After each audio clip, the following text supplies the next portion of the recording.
I have this wonderful headline from Deadline, great, that says, Sia goes to war with the autism community over her new film, Music. That'll be a tough war to win, I have to say. They're going to be very prepared. I know, yeah. That seems like it will be very difficult. A war has broken out between online singer-songwriter Sia and the autism community over her upcoming film, Music. The controversy was sparked by the release of the trailer for the film, which depicts a young woman with autism.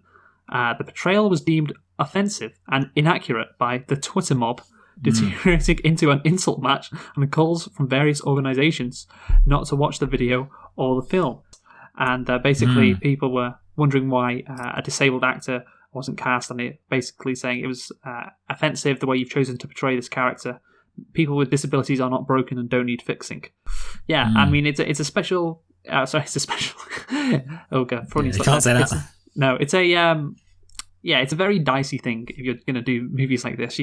You're walking on eggshells, you really are, with this situation. What do you think? No, yeah, it basically sounds like... I mean, it sounds incredibly tame, which means I'm not surprised that Twitter's angry about it. I mean, I thought it was going to be... Because obviously celebrities are a bunch of weirdos. I really thought this was going to be some kind of coronavirus vaccine thing. And I was like, she's made a new film, and in it, a character goes, oh, good, I'm glad I don't have to take this vaccine and get autism. But no, instead... Oh, God. Yeah. One tweet it said that she and a number of other autistic actors would have been up for the role. Sia replied, maybe you're just a bad actor.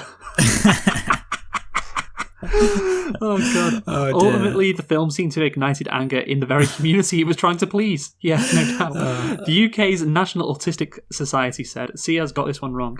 Imagine that's a society that nobody's late for. Right? Oh, yeah. Yes, everyone's on time for those meetings. The American Association of People with Disabilities said, don't watch the Sia video. Ultimately, Sia defended her actions and said, fuckety fuck, why don't you watch my film before you judge it? I'm very much enjoying this thing, and I'm looking forward to see where it goes, and maybe we will review this movie, because I hope so. It's been hyped up so much, I can't wait. Yeah, basically, I mean, we hadn't heard of it, and now we have, and it's all the autism's fault. So yeah.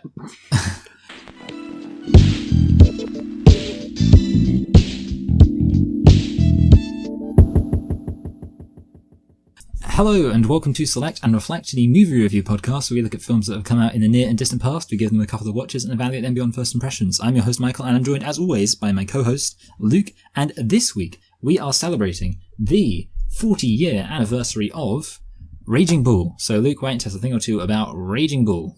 Certainly, Michael, and you are correct. It is the 40-year anniversary of Raging Bull. It is a 1980 American biographical sports drama film directed by Martin Scorsese. We had a debate about how you pronounce his name. Is it Scorsese or Scorsese? I'm sure it's... I don't know. See, I've always heard... I feel like Scorsese is probably the more English/American way of pronouncing it, whereas I bet it's like Scorsese in like Italian. Like, yeah. It's Scorsese. I like to pronounce names how they actually are pronounced in their language. Because you're a poser. Yeah, that is literally Wait, what if you ever meet somebody who's South African and they do the click thing? I'm not going to be able to do it, but like the Ulster person. Yeah, well, I'll try. I'm good at that, so I'll try my best. Go for it. But that's the thing. I try to pronounce things authentically. And I say it's, because I want to be respectful and get it right, but it's just because I like doing the accents, really. That's the that's the foundations of it. So anyway, Scorsese directed this, and it was produced by Robert Chartoff and Irwin Winkler, and adapted by Paul Schrader and Mardik Martin from Jake LaMotta's 1970 memoir, Raging Bull, My Story. It's based on a true story by Jake LaMotta, who, of course, is played in this movie by Robert De Niro, and it also stars Kathy Moriarty and Joe Pesci. It was released on November 14th, 1980 in New York City, and of course, that's almost 40 years ago, 40 years and a week, but I haven't seen many articles on it, and that's because it was actually, it got a nationwide release on December the 19th, 1980 in the United States. So we're technically near the 40-year anniversary, but again, we're actually about a month away from the actual release date, which would, I guess, be technically the 40-year anniversary, because that's when it was released all across America. So, Michael, can you guess the budget for Raging Bull? $2 million. 2? Yep. Well, you did have, quite a famous actor here, in Robert De Niro. Yeah. Maybe that brings it up a bit. Maybe, I don't know. But yeah, I was actually surprised a bit by the budget because it's 18 million. What? That's oh wow. Talk about a lot of money, am I right? So I mean, what is that in today's money? A lot. Yeah. And and what about the box office, Michael? How much did it make? Like, I don't know, probably not that much. 60 million? A bit less. No, it was actually not a lot. It was 23. Wow. So it barely made a profit. As it says on Wikipedia, the film had a lukewarm box office of 23.4 million against its 18 million budget. The film received mixed reviews upon its release, but De Niro's performance and editing were acclaimed, and it also garnered criticism due to its violent content. And again, what's new with that, really? Despite the mixed reviews, the film was nominated for 8 Academy Awards at the 53rd Academy Awards, tying The Elephant Man as the most nominated film of the ceremony, and it was also nominated in that for Best Picture and Best Director, and won 2. Best Actor for De Niro, his second Oscar, and also Best Editing. And of course, after its release, Raging Bull went on to garner high critical reputation and is now often considered Scorsese's magnum opus and one of his greatest films. One of the greatest films ever made, not just his. And well, let's have a little debate on that with the next question, Michael. Did you like this movie? Do you think, because we've watched, of course, a number of Scorsese movies, do you think this is his best? Well, see, I kind of hinted at this earlier when I said that I feel like, we were talking about doing some editing of our audio, or some experimenting of our audio, and I said, well, this is the film to do it on, because not that many people are going to be interested in this film. And I kind of, I think that's true. Not that many people are going to be interested in this film. Now, the question is, of course, are not many people going to be interested in this film because people don't appreciate true, fantastic classics like Raging Bull, or is it because this film's actually not that interesting and not really Scorsese's best film? And I kind of am in the I don't dislike this film. I'm kind of more in the second camp. I like this film. I don't think this is a bad film, and I don't really think Scorsese has made a bad film.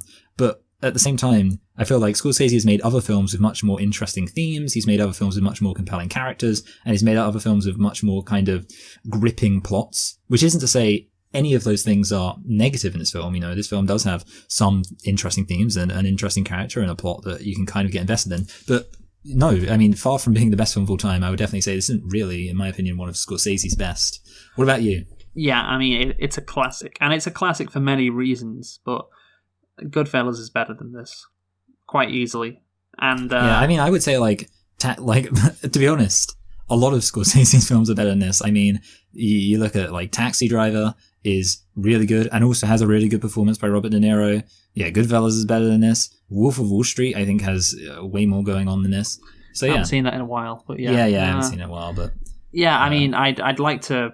Yeah, of course, he's had so many great successes. Yeah, I feel like Martin Scorsese made one really funny film that it's really surprising he made, but I can't think what it is. I swear he made one kind of family fun comedy thing, and even that's better than Meet the Parents. I don't know. I might be thinking about Francis Ford Coppola because I think he made a film called Jack.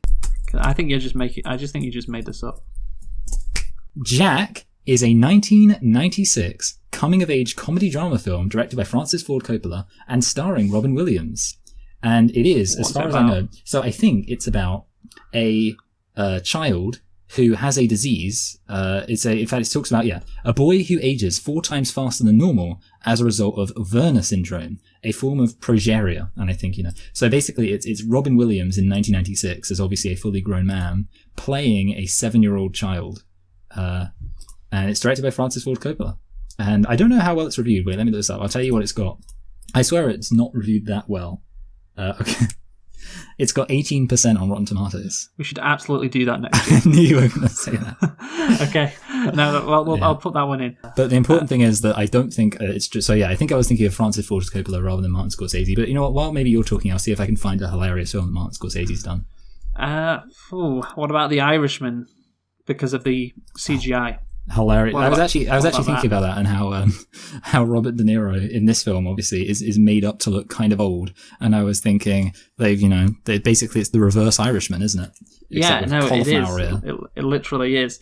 So well, basically my thoughts on the film. Yeah, I do like it, but it isn't his best. But I can understand why people revere it so highly. There is so much to revere about this movie, and it's. But obviously, you look at what Scorsese, any other director, you say, yeah, this is his best. But Scorsese has had so many successes that it isn't.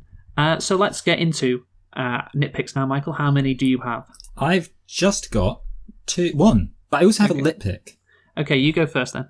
Okay, so my nitpick isn't even that good. I just found it surprising that he had a jug of ice water lying around, because I think, who just has a jug of ice water? Well, I imagine it's because he's a fucking boxer. Yeah, I know, but So he just that had might it in have like something to do with it. But he just had it in his toilet. Like, is he expecting a fight to break out in the toilet? It's Because probably obviously, he's whenever got, he feels pain, he's going to put it in. To yeah. it's probably not that nitpicky, and something that you'd imagine that athletes who experience cuts or wounds. Okay, see, the worst thing is I wasn't even thinking that. I was thinking about the fact that New York apparently gets really hot. That was like what I was thinking. I wasn't even on the level of appreciating the, because I think, a nice pack rather than nice water, because you don't want to get wet. But my lit pick, on the other hand, this is a really weird one, but did you notice that the guy who plays Billy Bats in Goodfellas is also in this film playing somebody called Salvi Bats? Oh, are they called bats? Is that the They name? are called bats. I found it out basically I don't know how I found it out, but I was looking around this film, looking into something, trying to, I was Frank looking, Vincent's character. yeah, basically, and I was like, oh, that's weird. So yeah, if you look it up, on the cast, it does say his name is Salvi Bats, and you're like, oh, well, so it is. But here's the weird thing. This is kind of a mixed lit pick, because then I was like, oh, so is this kind of, because obviously Salvi Bats is shown to be associated with the mob, and I was like, is this some kind of crazy expanded universe thing going on here, where Frank Vincent plays Salvi Bats in, the 1940s and 1950s, and then in Goodfellas, which is set in like the 1970s, 1980s, it's like his son or something? But I can't even find out if Salvi Bats is a real person. So I'm a bit confused by that. But yeah, I thought that association was interesting. Yeah, no, maybe not. Yeah. Who knows? Okay, so my I have a nitpick and a lit pick, I guess. Oh. So first one is okay. So I put this down originally. Then I found out that the actress who played her was 19 years old. So there's this character in the movie who was portrayed as 15 years old. Oh yeah. And I was like, what?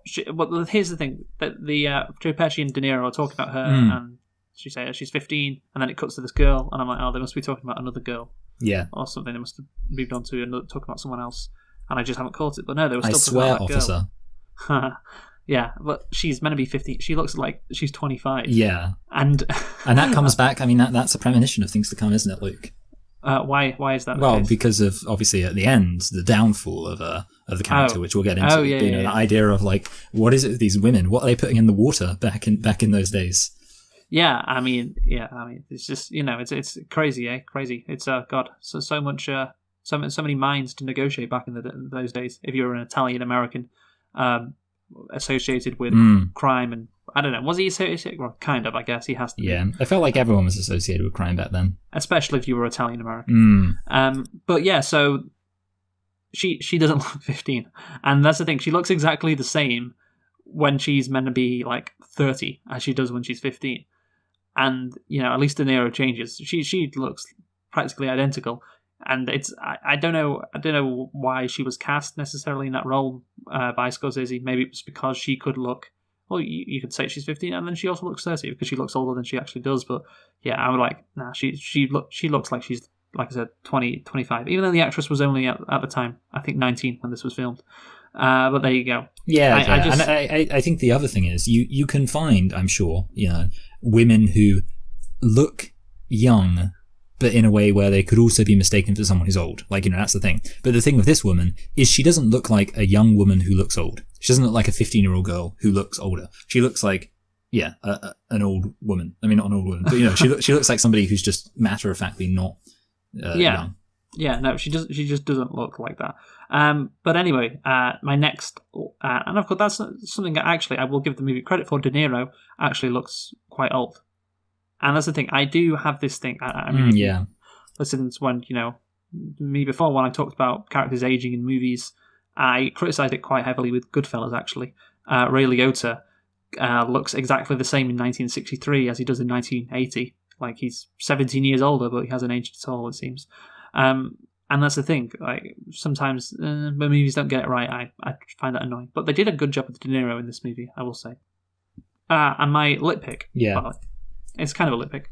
So the Oscars, the 1981 Academy Awards, were held the day after President Ronald Reagan was shot by John Hinckley Jr., who did it as an attempt, of course, to impress Jodie Foster, who played a child prostitute in another of Scorsese's famous films, Taxi Driver. Out of fear of being attacked, Scorsese went to the ceremony with FBI bodyguards disguised as guests, who escorted him out before the announcement of the Academy Award for Best Picture was made, the winner being Robert Redford's Ordinary People. So that's interesting. Of course, what happened with Reagan and the Oscars a day later, and there's concern that Scorsese was going to get shot.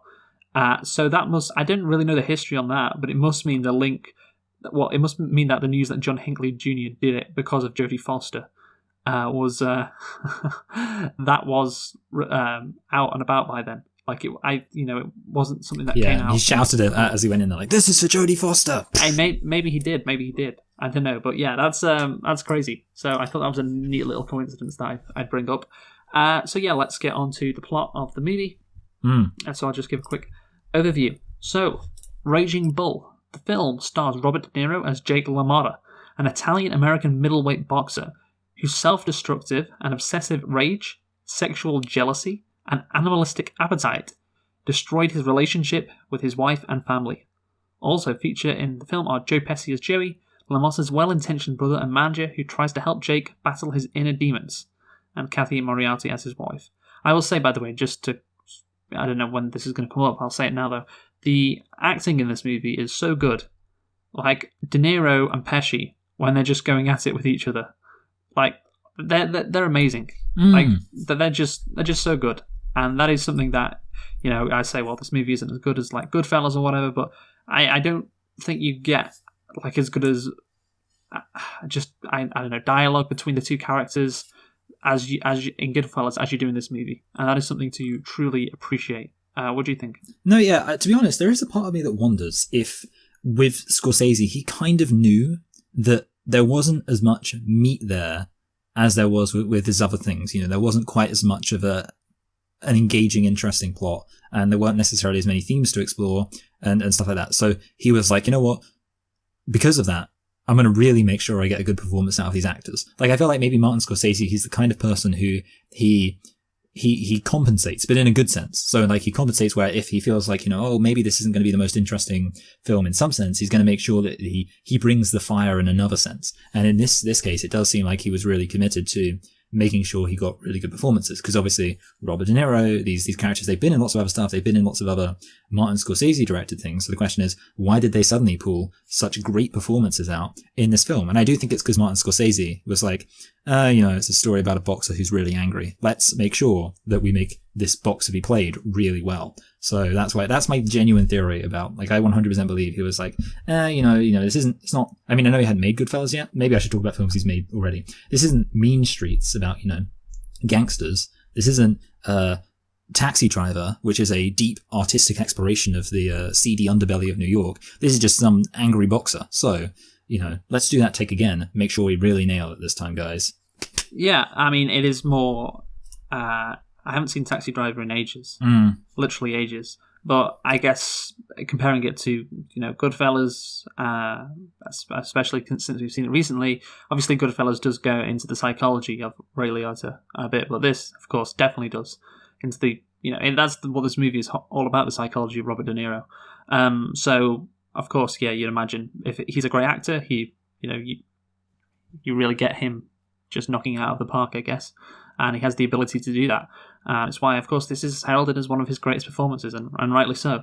But let's talk about, I guess, the plot or the structure, because, I mean, how many times are we going to compare it to Goodfellas? It is like Goodfellas in the sense that it's about, of course, somebody who is real, who exists, based off the biography of, or autobiography of Jake LaMotta, and he just basically, from year to year, you see him, his success, and then, of course, the downfall after that. And I think the good thing about this movie, and why I kind of criticize Goodfellas for it, I just skipped 7 years just randomly. This movie doesn't really do that because it only covers about 16 years. I know it ends in, I think, 1964 when he's giving that speech in the mirror as LaMotta. So, when I started, I was like, okay, here we go again. But it actually probably only ends in around 1956, 57 when he gets thrown in jail. So, yeah, I think it really does a good job of just like skipping forward, each year, and eventually you can see what happens at the end. It's a real, just line, I guess, in Jake LaMotta's life, which I do appreciate. I have to say, I do appreciate that. I think there's kind of a good and a bad side to that. I think on the one hand, yeah, it does mean you don't get these big jumps, but then I also feel like the problem is that it kind of means that the film is almost constantly moving along at, obviously I know this is almost exactly what you just said, but the fact it's moving along at kind of the exact same pace almost means that everything feels like this film is very episodic in a way where it kind of feels like the highs and lows are missing in a sense, because it's sort of just like similar things are happening throughout the film. And I think in a way the fact that every single moment of his life almost gets equal footing and equal kind of coverage does have a slight effect of like, oh, it's just, you're literally just watching someone's life. But so yeah, I kind of agree with you that it's good in a sense because it means you get to see the whole thing play out. But then there's another part of it that just means you kind of think, oh, okay, so it's just been, now this has happened and now this happened. I found it interesting that he's only in prison in the end for 2 years, and I was kind of thinking like, it almost feels like that part of his life gets moved past quite quickly. So it's basically, he gets arrested, then he kind of sells all his stuff, then he goes to prison, then he comes out, and you kind of feel like there is a bit of an issue with, while I agree with you, it's nice to have the spread, there's also a sense of, I like it if it kind of concentrated the focus in a more meaningful case on some areas. Well, the movie, I mean the afterbit, it's not necessary, because the movie kind of ends when he's crying in his jail cell. He's punching the wall, basically punching himself, I imagine. That's what it's for, because I don't know if you've tried to punch a concrete wall, how many times you've tried to do that, but especially I've heard on the street it hurts. Yeah, it definitely will hurt yourself if you try and do that.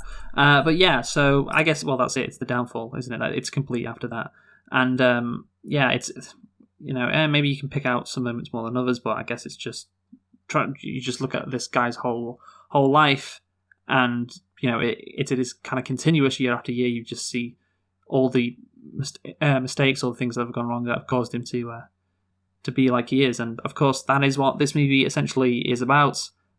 Jake LaMotta is a violent, tortured character. He is completely blinded by his own insecurities, and I think it's about 45 minutes into the movie. It's when you really start to see him, I guess, crack under the weight of everything, or basically just not under the weight. His real insecurities are exposed. Like a crack comes out of I guess a wall, and you can peek inside his mind, because that's when he starts going on about hey, is my wife fooling around with someone? What does she do? What does she do when I'm gone? And of course that eventually culminates in this train wreck, I guess, of a life, and he's ends up being fat and out of shape, and I guess that is what Scorsese does best, right? That's ultimately his thing, which he absolutely loves to do. We've seen it in Goodfellas. You see it in Wolf of Wall Street. Yeah, although in both those movies there's kind of different conclusions and different lessons and different themes. This is just purely about nothing else. Just this guy who basically has self-destructed, and that is what makes it quite a hard movie to watch. Really, at the end of it. I think there is kind of a dimension of the problem with having a pure thing is it does remove a degree of nuance. For example, you look at Goodfellas, one of the interesting things there is it's not just his self-destruction, but the contrast with the idealized view of being a mobster that the film kind of with a wink and a nudge presents. And then obviously look at Wolf of Wall Street, the context there is not just the contrast between his self-destruction, but also the reality that society actively rewards and the film, his self-destructive attitude, and the film almost presents it as a luxurious thing to be desired. In this film, there's that's why there may be better movies. Yeah, that's the thing. Yeah, because with this film, there's the interesting aspect of it's just pure self-destruction. But then the problem is there's a question of, well, what else is there to it? And I mean, maybe for example, you could say, oh, it's kind of to do with, I mean, if I was going to draw in a parallel, I think it's to do with the fact that as a boxer, he punches people and he uses violence in his life. But I don't think the film really makes that as a communicates that as a message. No, yeah. So that's something which they could have done. But I think then there'd be a question of, wait, so are you saying being a boxer is evil? So I don't know. Yeah. You know. Well, that's the thing. This movie, why Scorsese wanted to do it wasn't because of, the boxing movie. As we'll get onto later when we talk about the sport and how it portrays boxing, he's not really interested in that. But he wanted to do it because of the character of the self-destruction that LaMotta experienced. And I guess going back to what you said before about you said it wasn't as good as his other movies, but one reason why it's a classic and it's held in such high regards is because of the fact that Scorsese, this movie kind of saved his life. It was his redemption. This is from Wikipedia. After nearly dying from a drug overdose, Scorsese agreed to make the film not only to save his own life but also to save his career. Scorsese began to relate very personally to the story of Jake LaMotta, and in it he saw how the boxing ring can be an allegory for whatever you do in your life, which for him paralleled movie making. You make movies, you're in the ring each time, he said. So he saw himself in Jake LaMotta, and that was the key to making the movie. And of course, we've seen so many, great movies come after, and we've seen so many, I guess.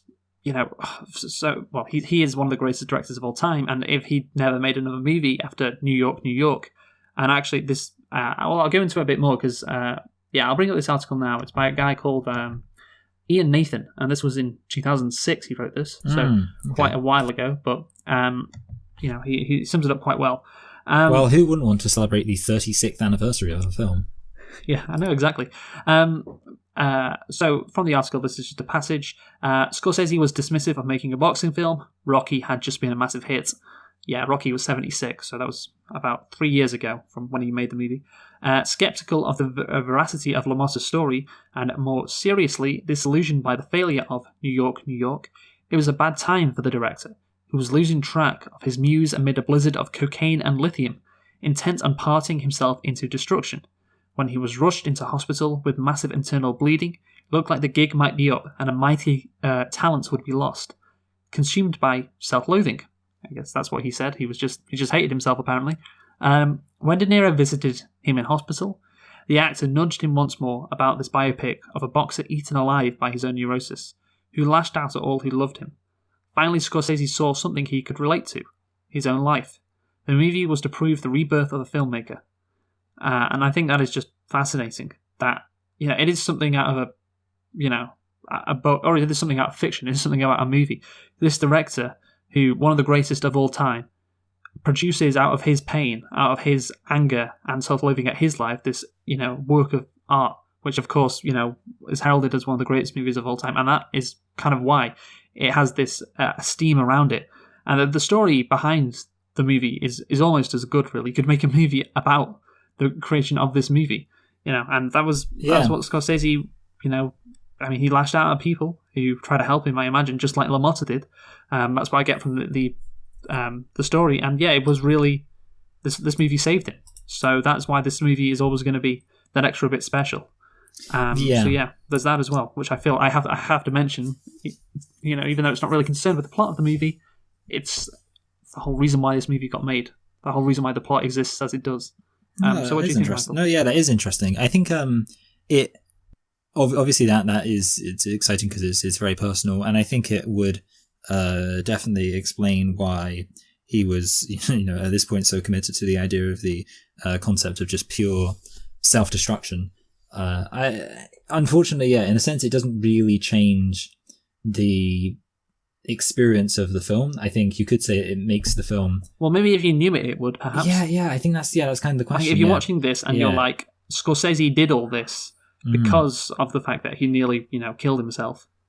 Like that just adds an extra bit of weight to it, and because it's a story that is so personal to him, and that is, that's something that incredibly special. It's an incredible tale, really, and I'll go on, I guess, on this article because it kind of moving on from Scorsese to talk about the actual movie.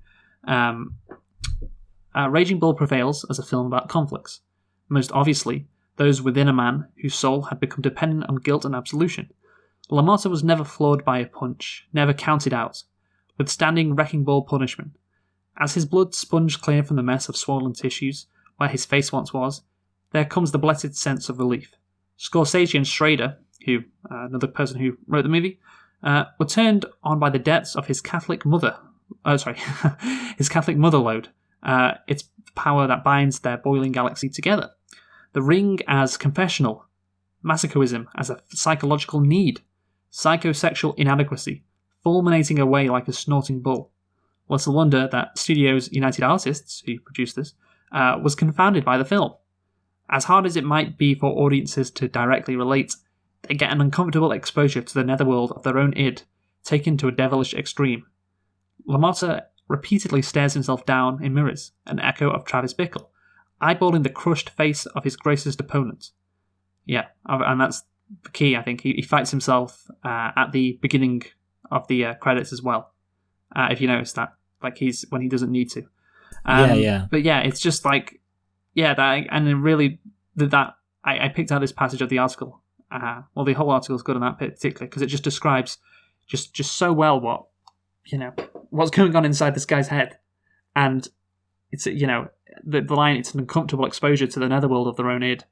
Yeah, that's true. It's, you take this person to such a he's taken to such a dark place, and you see these dark places that he goes to, and yeah, it's crazy considering like he's a person who is a middleweight champion. He's got a beautiful wife. He's got kids. He's got a loving brother who is a manager. Everything in his life is set. Everything is seemingly perfect.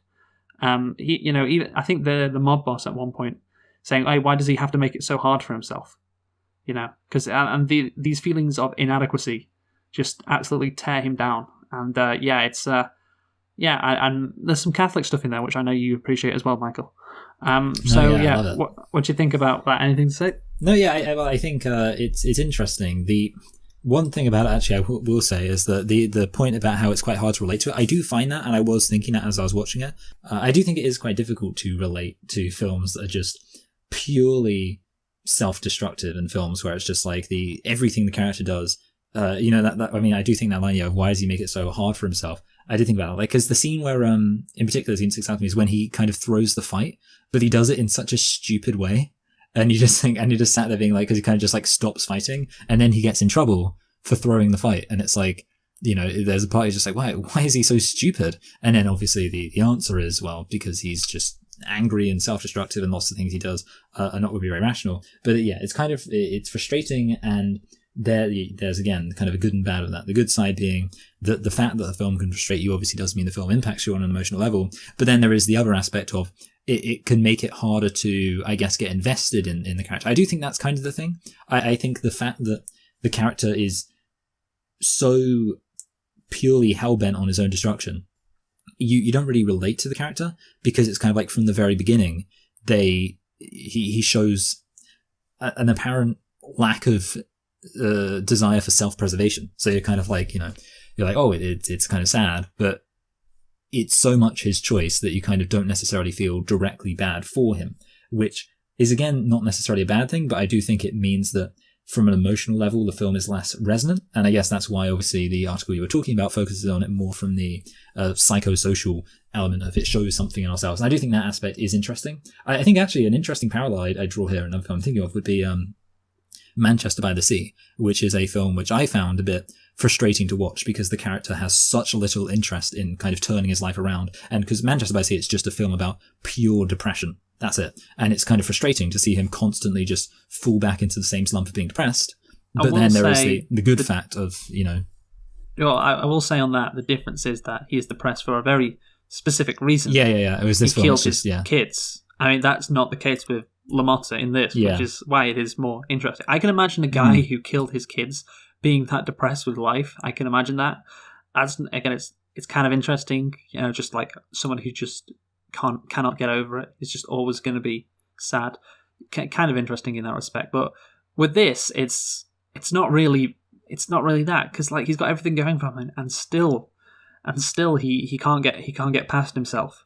And yeah, that's what I guess is. I mean, look, it's hard to relate to unless you've had somebody in your life who has been like this, you know. And I don't know about you, but that's not been the case with me. Of course, you know, that's a good thing. You never want to be able to relate to a movie like this. But for Scorsese, clearly that is the case. You know, he related to it, and it's of course De Niro's acting really helps, no doubt about it. But yeah, the way he just, you know, probes into this guy's like mind is I mean, it's so depressing, and it's so dark. I mean, that's what I was thinking about. Remember when we talked about what was that movie with Jennifer Connelly? Oh, Jennifer Connelly. Yeah, and Jared Leto. Oh, I know what it was. Oh, god damn it. Requiem for a Dream. Requiem for a Dream, that was it. And I brought up, like, what is the most, because there was this article that I saw concerning the movie, or maybe it was like this viral Twitter thing. What is the most depressing movie that you don't want to see again, that you enjoyed but you never want to see again? And somebody put up Requiem for a Dream, and we kind of, you know, went at Requiem for a Dream a bit but not focusing on the societal reasons why people take drugs and instead the individual failures of those who do, which is the wrong way to look at it and all that. But now, having watched this movie a couple of times, I'm like, I don't really want to watch this movie again. I don't want to watch it again. And that is, I when I first watched it, and, you know, I wasn't really thinking that. I was like, oh, this is a classic, you know, De Niro, one of his great performances and all that. And now you get into it and you're like, I really don't want to see this movie again. And that is a mark, considering what the topic is about, that is a mark of a great movie, in my opinion. Not amazing, you know. Yeah. Not like good, because it's not as good as Goodfellas, but it is great, and that is the key for me. So yeah, anything to say on that? No, yeah, I think that is interesting. I think I could probably stand to watch this film again, but I would definitely say that it's, you know, because for me, I think one of the things about this film, and you've obviously mentioned how good the acting is and how good it is in a lot of ways on a technical level, I must admit that because, as I already said, it's kind of hard to relate to the character because you're never drawn in by a sense of like, oh, he wants to be good. Because of that, I do think it means that the emotional thing isn't fully resonant. And then the flip side is that there is the technical aspect, which is very impressive. And because of those kind of two things working together, I'd be like, I could probably watch it again and sort of, I don't want to use the term dispassionately, but I'm going to use the term dispassionately, by which I mean without much emotional investment, appreciate the technical aspects like the acting and stuff. But I do agree with you that certainly insofar as the film does draw you in for, emotionally, it would definitely not be a pleasant film to watch. Yeah, no, absolutely. He is something, is Scorsese. But let's move on, I guess, to it's a bit of a tangent, but not really, because it is to do with his inadequacies or feelings of inadequacy. And I think the article mentioned before, what did it say? That he was masochism as psychological need and psychosexual inadequacy fulminating away like a snorting bull. And that is, I guess, one of the key pillars of the movie is how he treats his wife. That's part of the self-destruction, obviously. And I did watch a video before this that described what De Niro has in this movie is or his character rather, has a Madonna whore complex. And you said you didn't know what that was, right? You were yes. You need to explain to me now. Do you want to have a guess? Well, I mean, so I know that kind of Madonna means like a virgin. Yes, you got that. And like a virgin, as Madonna once said. And of course, a whore is the opposite. Right. So I'm guessing kind of a Madonna whore complex must have something to do with the sort of the fact that somebody is maybe somebody you've dated, say if she was kind of a young woman when you started dating her, you might have this association with her as being completely innocent, like a Madonna, like a virgin. And then because of that, you then get a complex about the idea that actually maybe she isn't really a virgin. Maybe she's a complete harlot. That's kind of my guess is what it would be. Yeah. Scorsese really does a good job in his movies and just absolutely exposing the horrendous nature of humans, doesn't he? And this more than any other, with I guess how he treats his wife and then his brother. And what the Madonna whore complex is so his character has this, I guess, psychological, I guess, I don't know what would you say, Mike? What's the correct term? Psychological disposition. That's it. There you go. You nailed it. Where I always do. this this girl is who, of course, becomes his wife. Vicky is this unobtainable goddess. Apparently, from Joe Pesci and him talking about her. Joe Pesci dated her a couple of times, didn't sleep with her, and when he sees her for the first time, of course, it's through a cage, if you remember, or a cage fence. Yeah. And they love their symbolism. Yeah, and she's standing above him as well.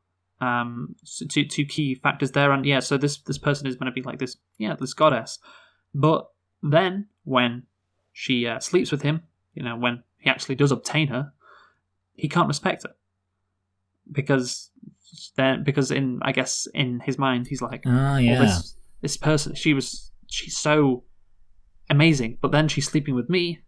Well, that means that she could be sleeping with anybody then. Yeah, because it's kind of like because obviously with somebody who's, let's say, just your regular promiscuous woman, let's say, who wears it on her sleeve, it's kind of like, well, she's been sleeping with me, but I kind of know that she was sleeping with me because, it was all pretty uncomplicated. It was all a pretty uncomplicated process. Whereas with this woman who it was very difficult, I thought she was going to be very difficult to sleep with. And yet now I've actually managed to sleep with her. So the question becomes, who else has she slept with that I didn't notice? If she's able to maintain this vision of seeming like a very pure, innocent person, but then she slept with me, who else has she been sleeping with? Yes, that's a good question.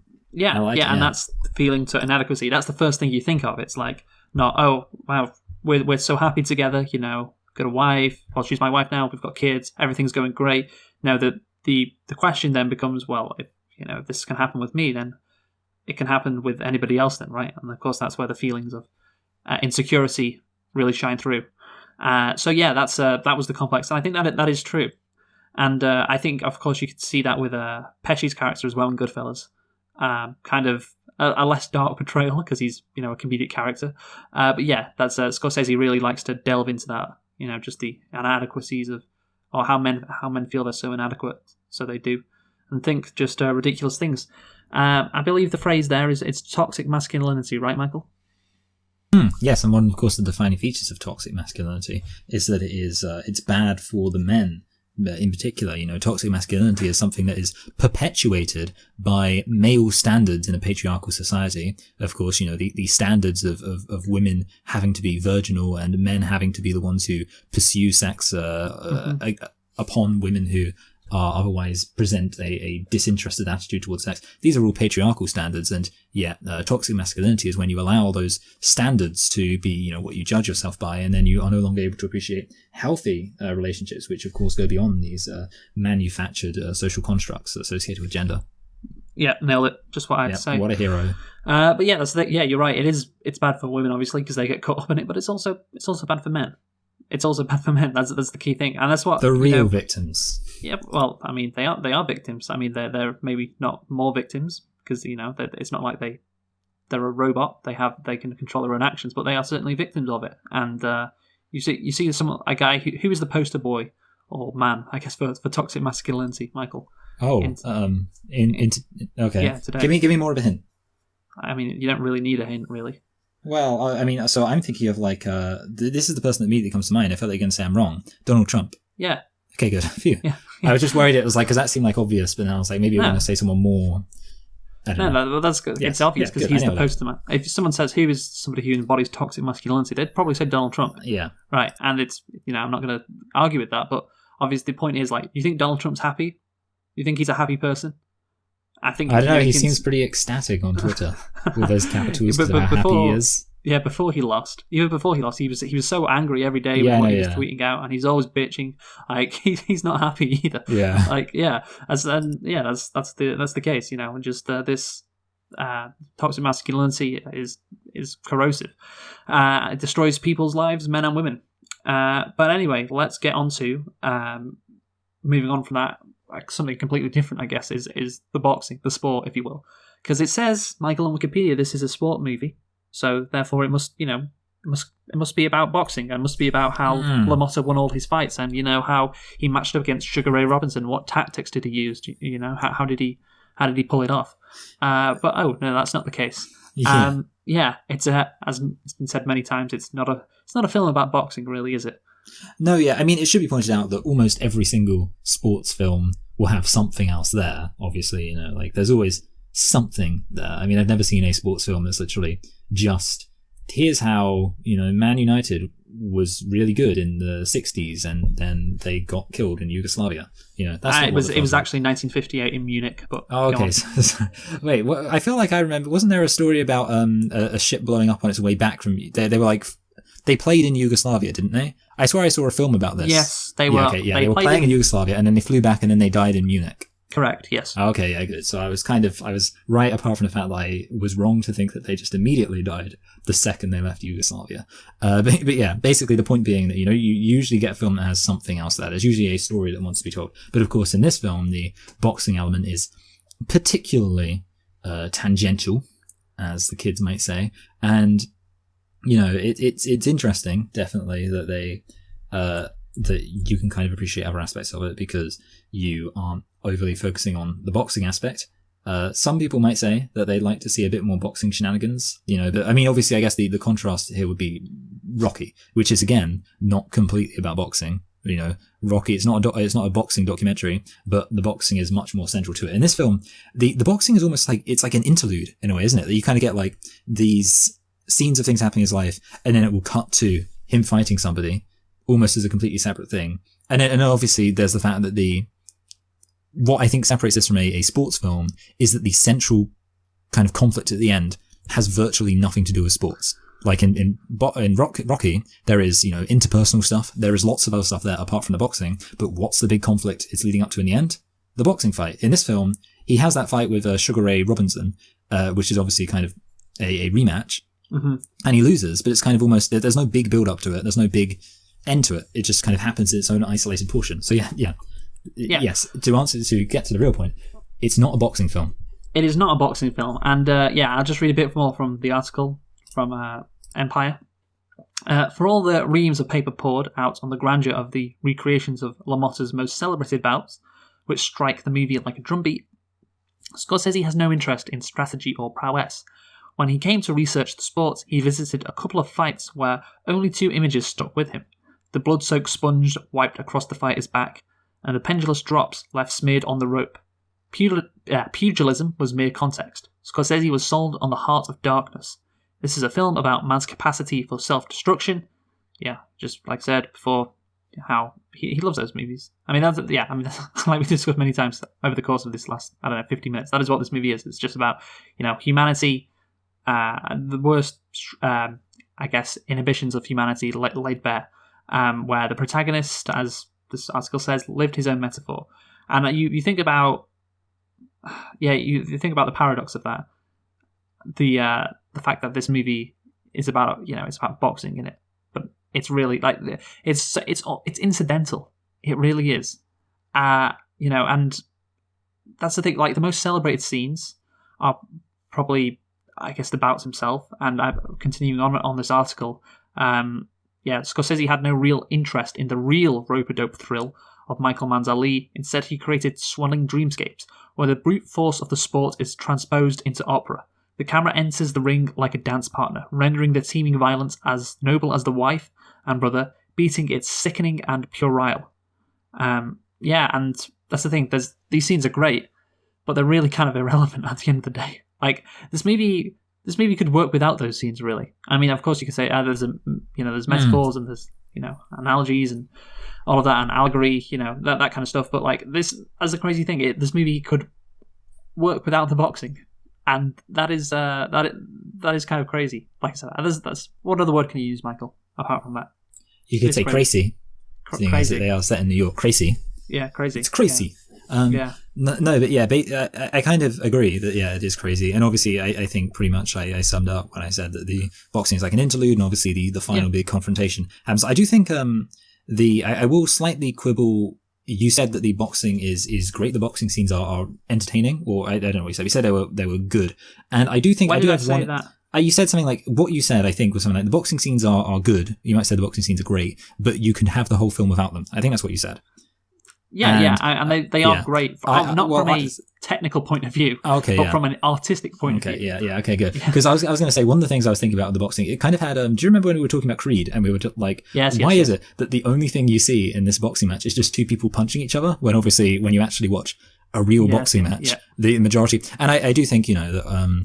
So this film has the exact same problem, which I noticed obviously because we spoke about Creed, and I was thinking it's just two people punching each other, which is I do think, but it's different though. It's different. Because the boxing isn't central. It's more about the fight itself, the pure fight instead of the technical abilities, which is why it's okay for me.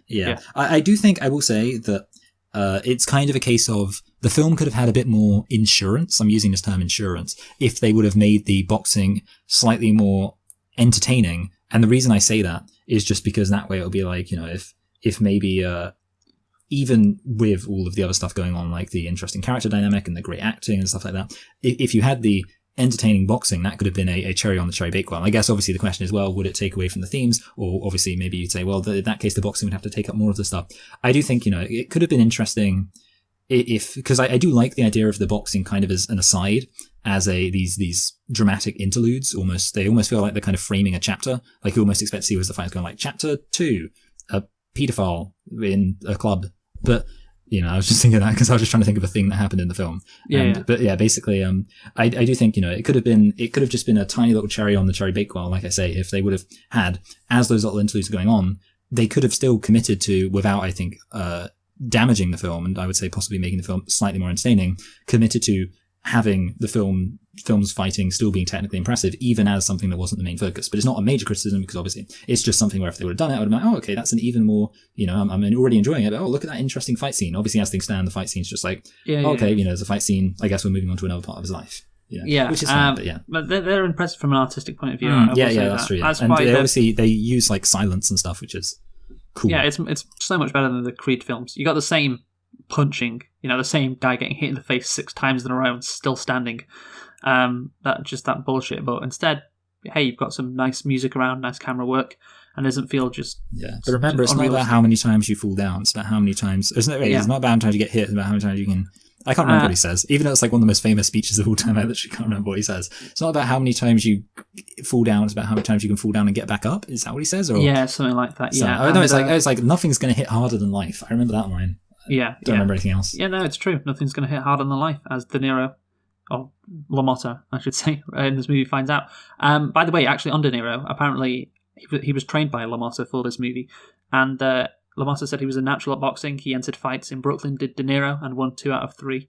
And apparently, according to him, LaMotta was one of the top 20 all-time middleweights, De Niro. So he had a talent for it. So there you go. But he had to become an actor instead. He really went for it in this movie. Also, another thing to point out, which I noticed, and this was really fascinating to me as somebody who loves sport, and it's not really delved into enough concerning sport, but I'll explain where I'm going with this. So Michael Jordan has this thing about him. You know who Michael Jordan is, obviously. The basketball player. Michael B. Jordan. And he's known as basically, B. Jordan. Yeah. He's known basically as a killer, really. Some guy who can rip your heart out, basically. He's the most fearsome competitor. And there was this scene in the movie when, of course, LaMotta's wife, Vicky, is talking about, this guy, he's good looking, he's pretty, or whatever, his next opponent. And LaMotta is like, what do you call him? Like, obviously that was when the paranoia starts. And he decides, in the boxing match to absolutely destroy his opponent. I'm going to look up what the opponent's name was, so I can continue this analogy. Jake De... Yeah, it was something like De Niro or something. Like, wasn't his name suspiciously like De Niro? I swear his name was like De Niro or Tenero or Benero. Yeah, it was. Yeah, absolutely. Gennaro. That's what it was. That's so funny that his name is Gennaro. And yeah, well, maybe it's based on that was someone LaMotta fought in real life. But yeah, so Gennaro, and that was interesting to me because it's like that was what Michael Jordan used to do. Well, he used to hear comments about these people, or he was going to be playing like opponents in the next game. Someone was talking, said something overconfident in the newspaper, or someone said something to him, and that was it. Like that was the motivation he needed. Then he just went and destroyed that person out on the court. And of course, LaMotta actually did. He actually destroyed this person in the boxing ring. He was so pissed off. And that is very interesting to me. Obviously, it's a movie, it's fiction, in the case of LaMotta, or how it's depicted in this movie. But yeah, how athletes, they, it's maybe not healthy how competitive they are. And yeah, Michael Jordan has had quite a few issues in his life. And I also think of Kobe Bryant as well, who had that mentality. Obviously, he's not around anymore, unfortunately, but he had this idea within him that he was just going to absolutely destroy anyone who was in front of him. And he said, actually, well, I can't remember when he said it, but he basically, I think after his career ended, was like, yeah, my competitiveness was really not healthy. Like, it pushed people away from me. Like, it made me quite isolated. And that is something that is interesting. And this movie gets into it a bit, like how somebody becomes such a good athlete, something that motivates them so much. Like, the ultimate motivation can also be quite destructive if that's all it takes to set you off. And and I guess that's why some great athletes are like that. I just found that from someone who is very into sport, I found that a bit fascinating. So I thought I'd mention it. I did think when he was beating Gennaro, I was like, oh, this is like Michael Jordan. Like, there was this meme going around after the Jordan documentary was released on Netflix.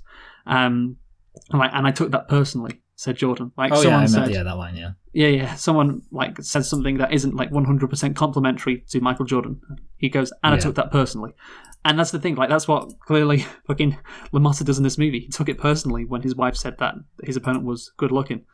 And he won the fight, and he destroyed his opponent because of it. But then, of course, you think of someone with that mentality, yeah, it's maybe not the best mentality to have, but there you go. It can hurt you outside of sport. So that's that. I just thought I'd bring it up. Now we can conclude, Michael. You should go first because I've talked for a bit. So go on. Yes. So basically, this film is it's an interesting film. It's a good film. I guess the obvious compliments are: 1, it's really well acted. 2, it's a Martin Scorsese film. That's basically my way of saying technically it's well shot. And 3, some of the ways it presents itself are interesting. Both the fact that it completely fully commits to this idea of a character being hell-bent on self-destruction, and also the way that it kind of has even his actual thing he should be famous for, his boxing, kind of be sidelined in a way. He feels almost a commentary on the way that if you live your life in such a self-destructive way, that's going to be the thing that defines you, not your boxing, even if you're a really good boxer. And I find it really interesting. I think the issues with the film, however, are pretty much one.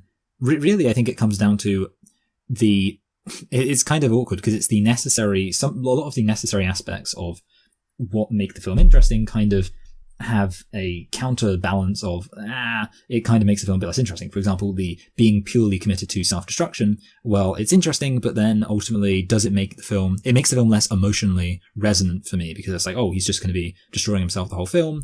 I struggle to kind of relate to that character emotionally when it comes to the plot. There's not really many twists and turns because it's like, oh, he's being self-destructive, and how's the film end? Oh, he does something self-destructive and ultimately ends up destroyed by himself. There is kind of that aspect of, where the film's going. There's no real twists and turns.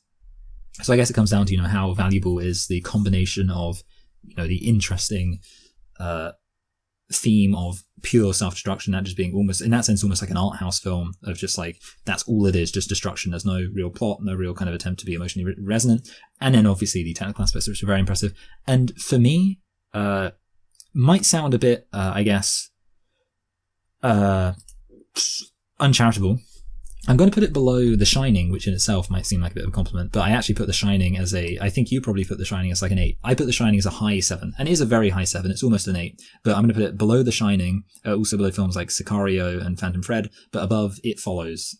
So, basically, which I think is kind of an appropriate place because those other films are kind of films where they also have an aspect of very artistically interesting, but not necessarily as emotionally interesting. So I think that's kind of an appropriate place to put it. Raging Bull. So yeah, a high, very high 7, but a 7 nonetheless, which maybe some will say is mean for a masterpiece, but a 7's still a good score, so, don't at me.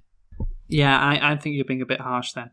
I have to say, this movie, like you say, is very well acted, and of course the origins, like we said before, are fascinating because it's a personal movie to Scorsese, and this film was his redemption.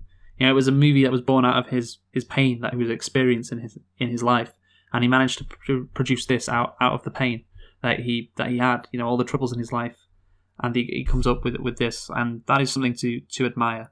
It really is, and yeah, I mean, I said this a couple of times, but he really does, Scorsese, expose the darkest depths of humanity so well. This guy had everything going for him, like we said. It's just everything was perfect, and then he fucked it up himself. It was just self-destruction. It's so depressing. It's so unnecessary. But yeah, at the end of the movie, you just I don't know if you feel just sad for the guy, but it's overall it's just like you feel sad at everything really, and you are like for me anyway. I don't really want to watch this movie again. But that's if you take that reaction, which I did after seeing this, then absolutely you can. Absolutely, you can love this movie and say it absolutely intended, or it met its goals. Basically, it was intended to be something quite depressing and just a scathing look at this man, and that's what it was. And Scorsese has made so much beautiful work out of human misery, hasn't he? Thank God humans are such shitty creatures. I do kind of think that, like, if we ever do achieve kind of a utopia where a lot of the real problems are gone, like a lot of kind of drug issues and violence issues and money issues are gone, films are going to get really boring. Well, you know what? Everything's going to be fucking Star Trek. I will say that's a good sacrifice. That's a good sacrifice. I'll say that. But anyway, let's get into, I guess, the rating. So I am going to give this one. It was either an 8 or an 8.5. You gave it so functionally, I would have given it a 7.5 from your perspective. Mm-hmm. Yeah, I'm thinking I'm going to give it an 8.5, which is below Goodfellas at 9. But I think, again, I probably what bumps it up is the backstory to it, and I think that really does matter. That really does matter because it's the whole reason why this movie was made, and it is incredibly special. It is it's like something that could be a movie itself. Really couldn't. Yeah.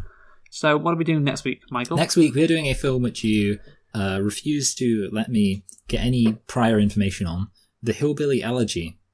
Yeah, Hillbilly Elegy, which is released on Netflix on the 23rd, I believe. Yes. It's not out yet. It is not out yet, no, but we will watch it before then, and we shall review it a few days after that, and of course it'll be up a few days after that as well. The Hillbilly Elegy, starring Amy Adams. So she's good. Yeah, you didn't know what it was about, right? No, I don't know. I still don't know. Okay, well, I mean, look, you're gonna love it. Is all I can say. I better. Yeah. Thanks for listening. We've been selecting and reflecting on Hillbilly Elegy. Sorry, no, we haven't. Should we? Actually, we shouldn't guess what Hillbilly Elegy is going to get on Rotten Tomatoes because it's already been released. Yeah, it's already been released in cinemas, so it's already done. And I kind of know what it kind of will be rated anyway. So that we've been selecting and reflecting on Raging Bull, another great Martin Scorsese movie. His one of his most pure, really. Just of course Goodfellas has got more stuff around it, but if you want to get to the heart of what Scorsese loves to make movies about, it's probably this, right? Raging Bull. Yeah.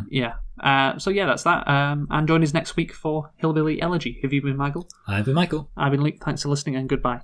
Goodbye.